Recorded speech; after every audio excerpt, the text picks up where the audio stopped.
भारत ज्ञान के मामले में दुनिया भर में प्रचलित है।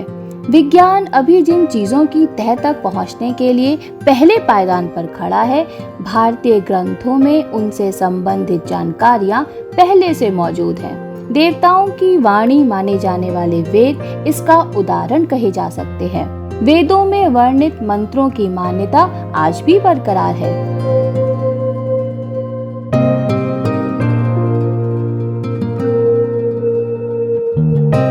वेद ईश्वर जनित वह ज्ञान जिसका प्राकट्य कड़ा तप करने वाले ऋषियों के हृदय में हुआ। अगर शाब्दिक अर्थ की बात करें तो वेद शब्द की उत्पत्ति संस्कृत भाषा की विद धातु से हुई है।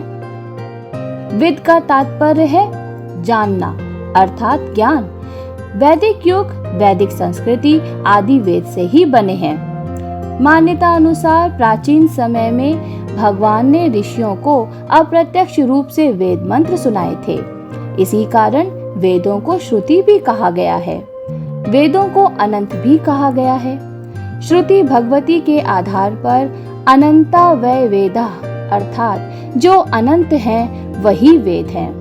वेद का अर्थ है ज्ञान, और ज्ञान की कोई सीमा नहीं होती, वह अनंत होता है, इसलिए वेद भी अनंत हैं।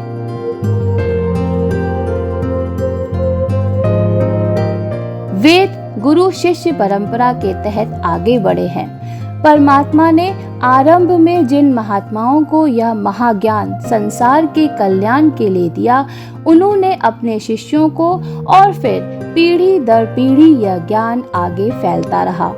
इस प्रकार वेद शिक्षा की परंपरा 4-5 हजार सालों से चलन में होने की मान्यता है। आरंभिक अवस्था में वेद एक ही था जिसमें अनेक ऋचाएं थीं। इन्हें वेद सूत्र कहा जाता था। इनमें यज्ञ आदि करने की विधि, गेय पद एवं लोक कल्याण से जुड़े अनेक छंद मंत्र हैं। सतयुग और त्रेता तक वेद एक ही माना जाता है, लेकिन द्वापर युग में महर्षि कृष्ण द्वैपायन ने वेदों को 4 भागों में विभाजित किया: ऋग्वेद, यजुर्वेद, सामवेद और अथर्ववेद में। संस्कृत में विभाग को व्यास भी कहा जाता है, और वेदों का व्यास करने के कारण ही कृष्ण द्वैपायन वेद व्यास कहलाए। पैल, वैशंपायन, जैमिनी और सुमंतु वेद व्यास के शिष्य थे।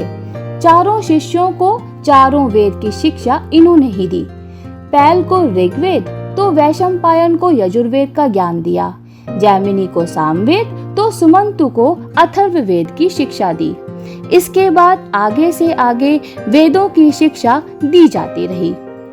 बता दें कि शिक्षा कल्प, व्याकरण, निरुक्त, छंद एवं ज्योतिष यह 6 शास्त्र वेद के अंग माने जाते हैं। वेदों के उपांग को षड दर्शन या षड शास्त्र भी कहा जाता है।